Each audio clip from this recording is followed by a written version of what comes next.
নবীজির চেহারা মোবারক দেখে কালেমা পড়ে মুসলমান হয়ে গেছে। আবু জেহেল মক্কা নগরীর ভিতরে ঘোষণা করে দিয়েছে আব্দুল্লাহর ছেলে মুহাম্মদ পাগল হয়ে গেছে। মক্কার কাফিররা মনে মনে কয়, হায় রে হায়, আব্দুল্লাহর ছেলে মুহাম্মদ পাগল হইল।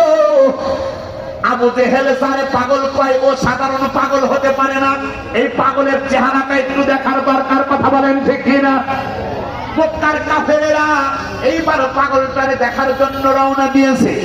পাগলটার সামনে দাঁড়াই আছে, পাগলটার চেহারার দিকে তাকায় আছে, চোখ আর নামে না। আল্লাহু আকবার, জোরে বলেন আল্লাহু আকবার।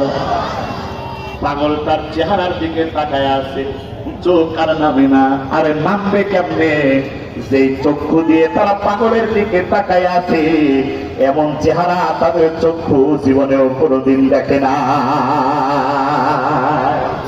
মক্কার কাফেরেরা বিশ্ব নবীকে রাখতে বলতেছেন, তোমার নবী গো, আবু জেহেল মিথ্যা, আপনার সত্য, আপনি মেহেরবানি করে আমাদেরকে কালেমা পড়াইয়া মুসলমান বানাইয়া দেন।